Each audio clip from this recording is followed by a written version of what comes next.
¿Qué tal, amigos de Vidas en Red y Facción Rebelde? Hoy traigo tecnología, pero al final alguien me ha pasado un artículo bastante interesante, bastante polémico, que se titula ¿Por qué los de Podemos son unos fascistas? Y antes de que nadie se raque las vestiduras, aunque creo que la popularidad de este partido político está bajando bastantes escaños, comenzando porque los propios que le apoyaban han visto que han sido un fraude a nivel ideológico, y en el sentido de que les ha faltado tiempo para enriquecerse y abandonar la lucha obrera por simplemente políticas y consignas que les dan dinero. Pues bueno, os lo dejo para el final para que podáis disfrutar y opinar si tiene razón la autora o no, porque algo muy grave ha pasado en la Universidad de Barcelona y no sale en los periódicos. Algo muy injusto y muy grave. Bueno, leyendo revistas y ahora revistas digitales de tecnología, he encontrado un artículo sumamente interesante que se titula algo así como Nomadistas de caravana. Bueno, sabéis que todo se ha puesto de moda, todo el asunto de la camp life y de la gente que vive en su caravana o en su furgoneta camperizada y hace pipí en un váter químico y se duchan con una manguera y bueno, todas esas cosas.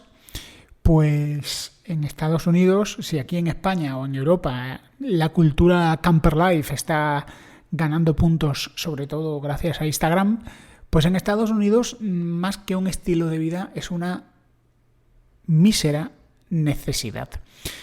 La población de jubilados que se han arruinado a raíz de la crisis, de la gran crisis económica, pues resulta que por pura necesidad, gente que tenía, ya sabéis cómo funciona el sistema de pensiones de Estados Unidos, a no ser que seas policía o algo de eso, no tienes pensión. La pensión te la haces tú y básicamente te dedicas a ahorrar y lo metes en un fondo de inversión o con un broker o lo que sea, ¿no? O lo metes o tú inviertes y gestionas tu cartera de inversiones, a no ser que tu empresa de inversión haya cometido un fraude y de pronto los ahorros de tu jubilación y de toda tu vida se hayan quedado reducidos a la nada. Y cuando digo la nada, es la nada. Claro, en un país como Estados Unidos, si te quedas sin pensión, más vale que te pongas a trabajar aunque tengas 80 años. Y eso es lo que hace la gente. Pues este artículo, que es una historia también de un señor viudo que se casa ya después de jubilado, un señor que era directivo, que empezó de basurero en McDonald's, viniendo de la práctica marginalidad, ¿no? Madre alcohólica, un entorno tremendo. Pues este tío se entrega a la cultura McDonald's y termina siendo pues gerente de un restaurante, enseñando en la Universidad McDonald's para ejecutivos y siendo un tipo que ha prosperado en la vida a base de puro trabajo. Pero esa situación cambia totalmente cuando el tipo y su esposa, su segunda esposa, lo pierden todo. Lo pierden todo. Así que hasta arriba de deudas, venden lo que tienen, alguien les regala una caravana que hace aguas y empiezan a trabajar donde pueden. ¿Y dónde pueden trabajar? Pues resulta que si en España Amazon tiene un peso importante, en Estados Unidos ni os digo. Hasta el punto de que durante las campañas de Navidad y determinados momentos del trabajo, Amazon tiene un verdadero problema. Y el problema que tiene es que son incapaces de cubrir los puestos de trabajo. Es decir, no pueden. Es decir, necesitan muchísima gente. Así que los mismos de Amazon se han empezado a vender y a anunciar dentro de los jubilados desempleados o de los jubilados precarios que viven en caravanas no por gusto, no por estilo de vida, no por postureo en Instagram, sino por pura necesidad.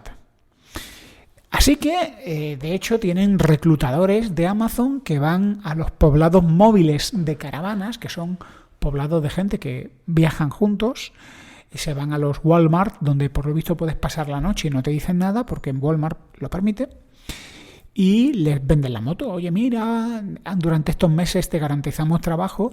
Y así que para allá se fueron los protagonistas de este artículo. empezaron a trabajar en ciertos sitios. Algunos sitios, pues claro, no tienen sitio para la autocaravana, con lo cual pues tienen que viajar durante 2 horas para ir al centro logístico de Amazon y trabajar durante jornadas agotadoras que te limitan los descansos, que te controlan entrada, salida, productividad y todo, y donde hay trabajando gente de 80 años. Esto lo dicen en el artículo. Gente de 80 años trabajando con un trabajo que es extremadamente físico. Yo no quisiera que un padre o una madre, ni míos ni de nadie, terminaran así. Me da bastante pena. La cuestión es que es tanta la gente. Esto tenéis el artículo en la revista Wire y en las notas del podcast. Es tanta la gente que está trabajando ahí de 70 años en adelante que Amazon, por facilitarle la vida a estos trabajadores de la tercera o cuarta edad, les ofrece dispensadores de analgésicos. ¿Por qué? Porque algunos, de tener la pistolita escáner, pues les dan ataques de artritis, dolores por hacer tareas repetitivamente, que si le pasa a un tío de 20 años, imaginaros a un señor de 90, de 80 o una señora de 80.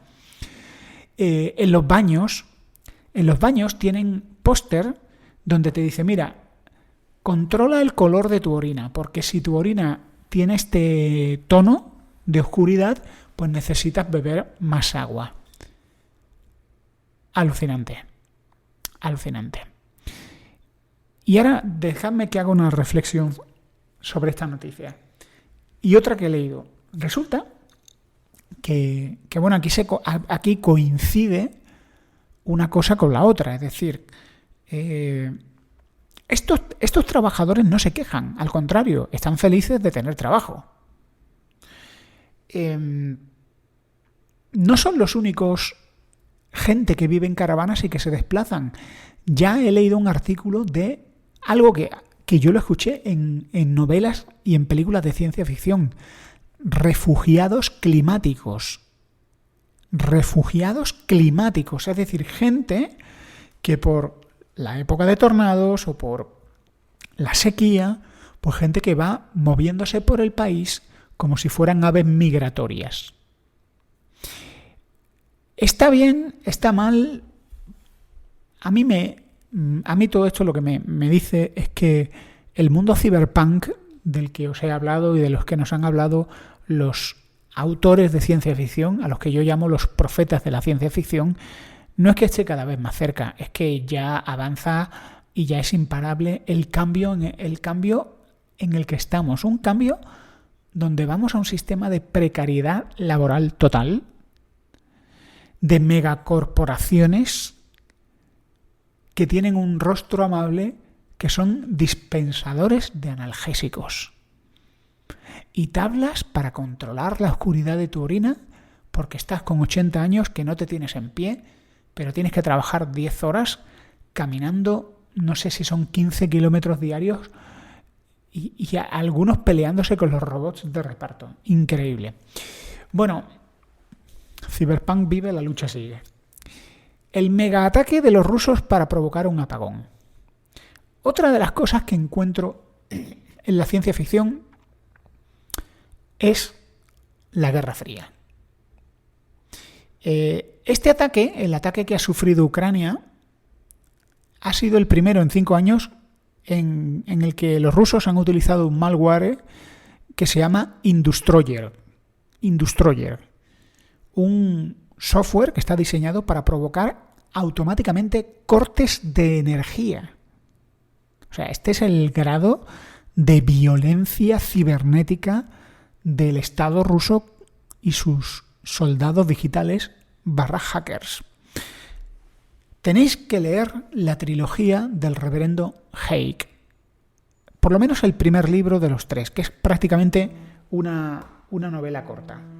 La trilogía del reverendo Haig. Perdonad, que me llama Conversister. Conversister, luego te llamo, que estoy terminando de grabar. La trilogía del reverendo Haig de Frederick Paul habla de un mundo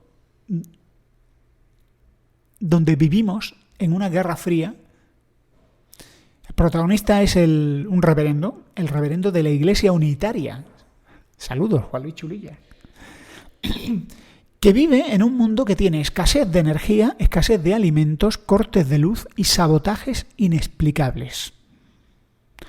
El planeta está dividido en varios bloques y como no pueden hacer una guerra nuclear porque son potencias nucleares, pues básicamente a lo que se dedican es a pegarse patadas por debajo de la mesa en forma de actos terroristas y actos de sabotaje. ¿De qué me sonará a mí esto? Básicamente se dedican cada día, pues esta gente vive con actos terroristas y sabotajes, que si han explotado una centralita eléctrica, que si los partidarios de los rusos se han dedicado a poner la calefacción a tope para que pete la electricidad, ese tipo de cosas. Apuntaos esta palabra, desestabilización. Desestabilización. Porque a esto es a lo que juega Rusia, a desestabilizar. Claro que los rusos dirían, también vosotros con las medidas, sanciones económicas, ya, pero ¿quién tiró la primera piedra? Desestabilizar es crear crisis que perjudiquen las vidas corrientes de los ciudadanos y que los vuelvan locos, que haya malestar y que haya disturbios, problemas internos.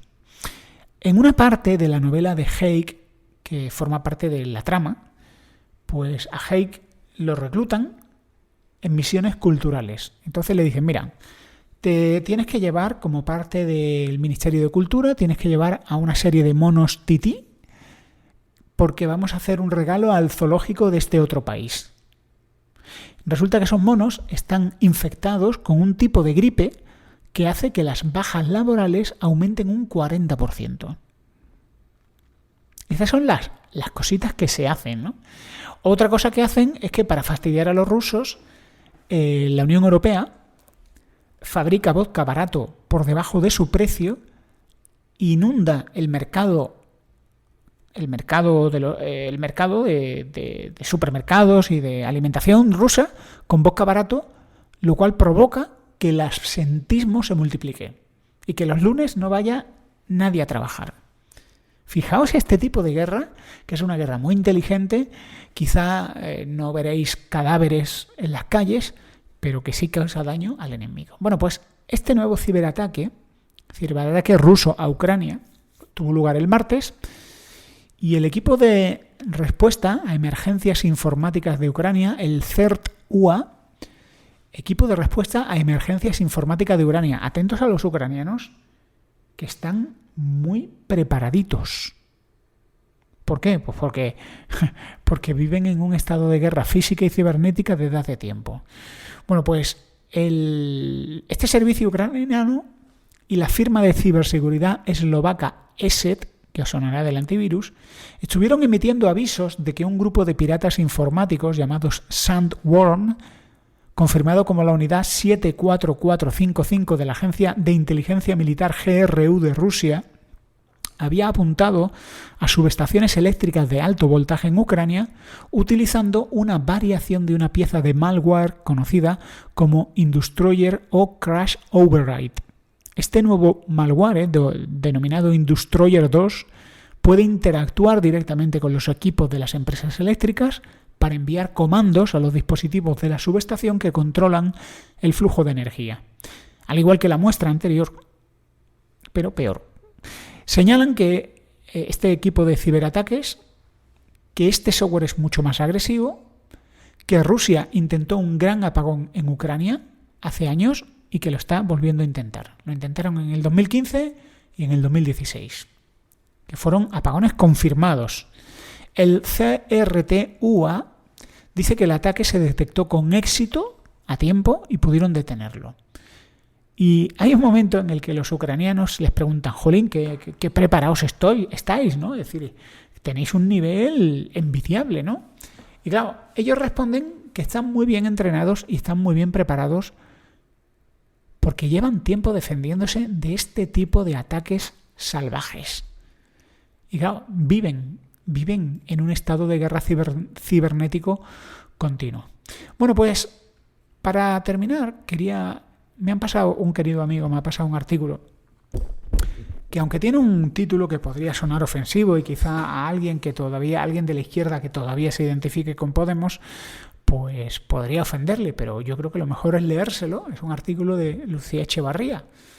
Lucía Echevarría, que es una autora que ha puesto las cartas encima de la mesa y se está jugando el tipo. Porque vivimos en una sociedad que de democrática no tiene nada, que de respetuosa y de plural tiene aún menos, porque los nuevos dogmas religiosos, aunque no tienen nada que ver con la religión, pero sí con la ideología, han creado una cultura de cancelación y de persecución que ríete tú de otros países totalitarios. En el artículo, que lo tendréis en las notas del podcast, pues ella habla de que en el 36, pues su abuelo trabajaba en la República en el Ministerio de la Marina. Pero en el 36 llegó el golpe de Estado y se tuvo que ir a Bélgica. En el 39 se inicia la Guerra Mundial y los alemanes invaden el país. El 10 de mayo de 1940. Bélgica cae en 18 días y se ve inmersa en la guerra. El abuelo de Lucía Echevarría, pues resulta que, era republicano y echa mano de su amistad con Ramón Franco. Ramón Franco, que es hermano de Francisco Franco. Por cierto, Ramón Franco había estado en el bando republicano. De hecho, había sido elegido a Cortes en 1931 por el Partido Independentista Catalán. En el 41, los abuelos de Echevarría vuelven a España. Acaba la Segunda Guerra Mundial, la mamá de Lucía Echevarría tiene 18 años y conocen a su padre, se casan en el 52. Los padres de Lucía Echevarría, en el 53, emigran al Reino Unido. El padre de Lucía Echevarría se consideraba a sí mismo demócrata y antifascista. En 1960 los padres de Lucía regresan. En 1970 su padre comienza a colaborar con la izquierda democrática en la clandestinidad.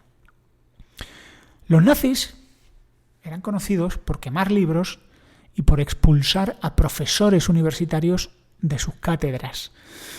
Durante la dictadura de Franco había censores que revisaban el contenido de libros y de artículos y eliminaban los que consideraban que eran inmorales o que atentaban contra los valores, etc. Por cierto, también expulsaban a profesores de sus cátedras. Los padres de Lucía Echevarría creían en la democracia, creían en la libertad de expresión y lucharon por ella. En este año, el año 2022, la profesora Juana Gallego, que imparte teoría de la publicidad en el máster de Género y Comunicación de la Universidad Autónoma de Barcelona, la UAB, ha sufrido un boicot por parte del alumnado. Fue a dar clase un día y se encontró que la clase estaba vacía. ¿Qué es lo que pasó? Que una parte de las alumnas, en el máster en el que están, sobre todo mujeres, pues no se presentaron porque querían boicotearla. Y otra parte lo hizo por miedo. Porque los activistas de extrema izquierda son muy violentos, como todos sabemos. Y hay que ser muy valiente para enfrentarse con ellos. Y en la universidad son los peores. Ahí tenéis un vídeo de un señor con coleta boicoteando el derecho a que una señora se expresara y organizando a matones que venían de fuera de la universidad y diciéndoles qué tenían que hacer y cómo se tenían que colocar. Cuando un grupo de mujeres se presentó en la universidad para atender como oyentes la clase de la profesora Gallego, pues se encontraron con la sorpresa de que la universidad había cambiado el aula donde la profesora debía impartir su clase. Es decir, habían trasladado la ponencia a otra aula, de forma que las personas que apoyaban a la profesora no pudieran presentarse allí.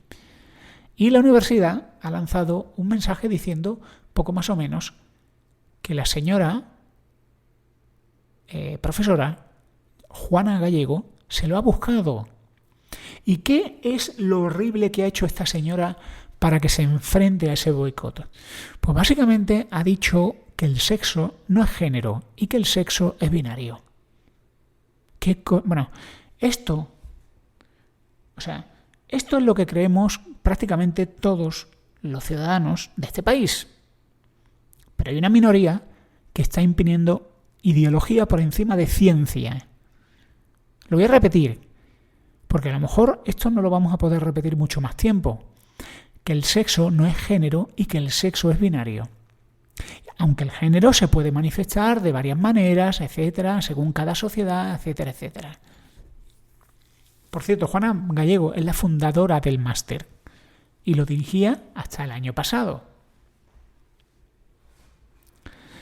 En el año 2022, el libro Nadie nace en un cuerpo equivocado, que va por su 5ª edición, es un ensayo, este libro es un ensayo perfectamente documentado sobre la versión del mundo populista, unilateral, rancia y sesgada que nos ofrece el colectivo trans.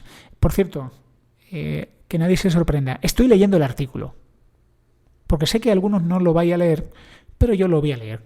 Y si queréis enteraros, pues lo estoy leyendo. Así que tenéis el enlace en las notas del podcast, con lo cual estoy citándolo. El mencionado colectivo trans es una amalgama que integra transexuales, transgéneros, travestis y señores hechos y derechos con pelo en pecho que se apuntan al carro de decir que se sienten mujeres. Y os doy una muestra. 2 de los integrantes del colectivo trans son Darko de Cimavilla y Marcos Ventura, que dicen ser personas trans no binarias. Y dice la autora del artículo, Lucía Echevarría, no puedo escribir que son hombres porque con la ley Montero me puede caer una multa.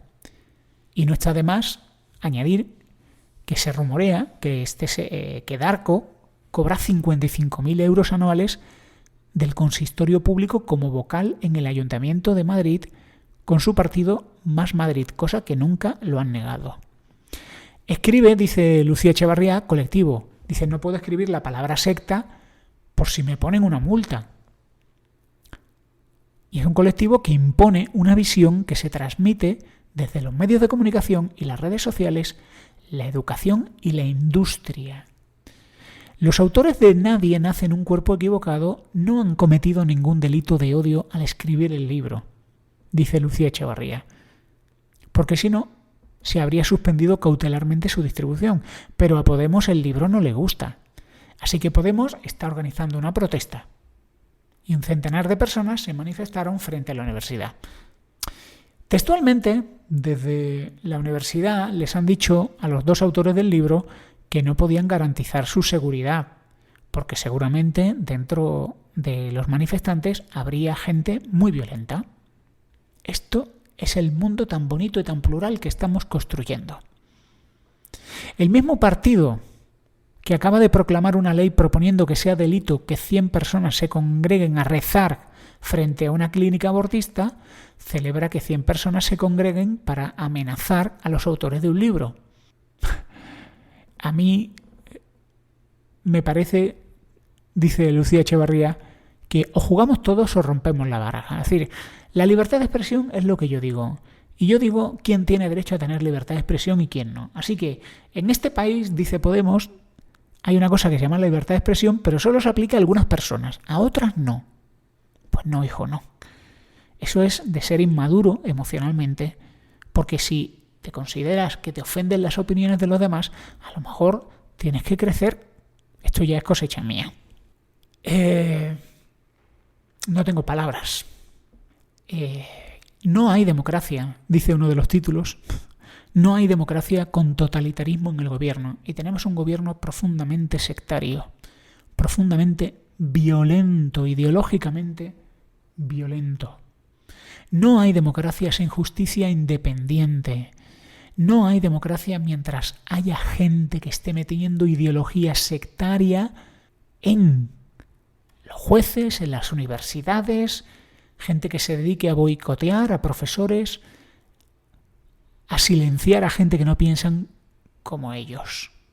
Porque la Constitución, nuestra Constitución, reconoce un derecho a la libre expresión. Pero esta gente de Podemos y todos los que hay alrededor de ellos, Más Madrid y compañía, quieren eliminarlo. Desean eliminar la ley de expresión. Libertad de expresión sí, pero solo para ellos.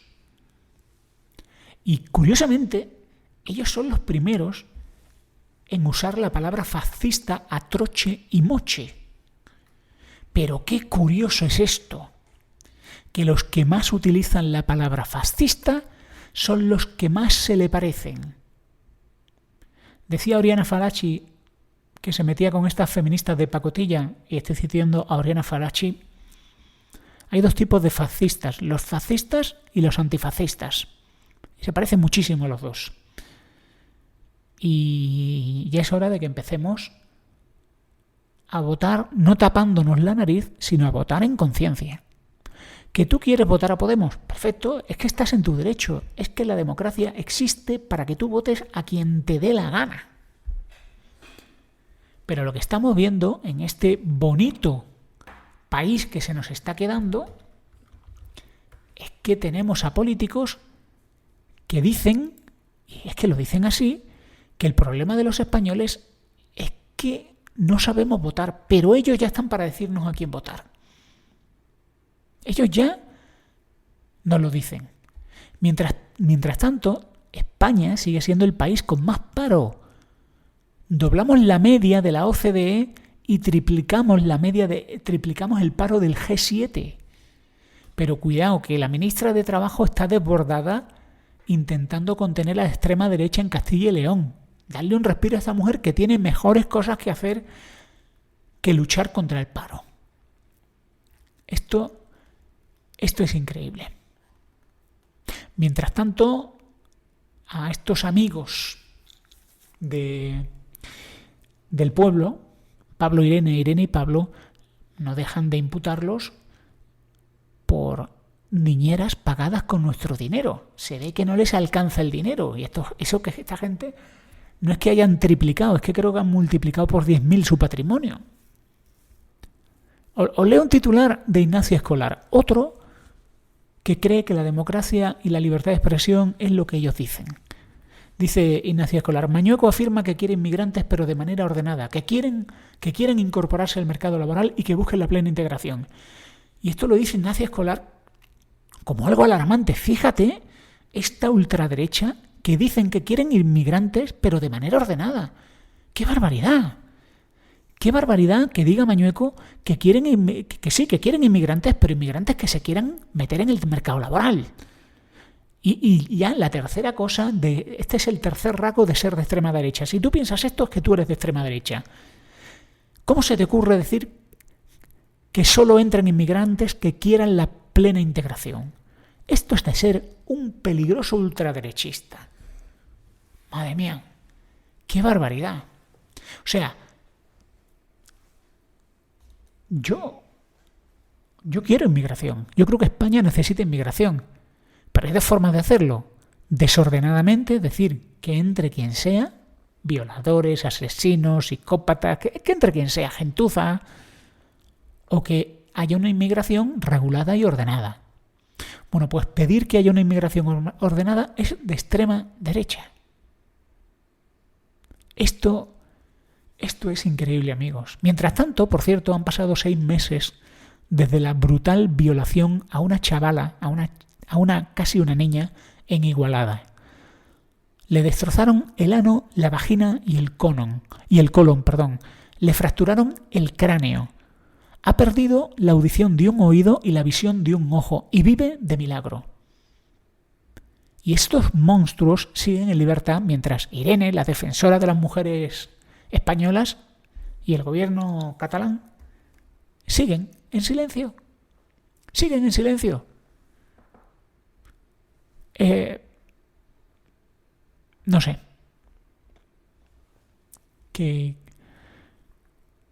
¿A dónde vamos?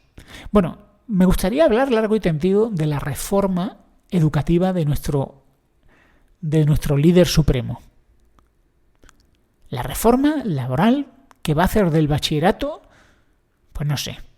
Dice así el diario El País: la reforma que acaba de aprobar el gobierno se inclina por la capacitación intelectual antes que por el saber enciclopédico. Y dice alguien en Twitter: claro, es que el gran problema de España, como todo el mundo sabe, es la erudición enciclopédica de nuestros adolescentes. Tremendito. Tremendito. Tremendito. Pedro Sánchez, vamos a citar a Pedro Sánchez. Pedro Sánchez dice: los gobiernos progresistas gestionamos mucho mejor la economía que los gobiernos conservadores. Claro que sí, Pedro. Claro que sí, róbame y dime que ha sido Franco. Desde luego. En fin, amigos, no lo sigo, porque ¿para qué? ¿Para qué? ¿Veis por qué no quiero hablar de política española? Porque nos estamos argentinizando. No sé cuánto seguís a Emmanuel Danán, un tipo digno de oír. Un tipo que se ha metido en el debate cultural con estos colectivos sectarios. Por supuesto le dicen de todo. Pero es que hay que ver cómo está Argentina y qué rápido se han metido estas sectas en el poder y en la universidad. Hasta pronto.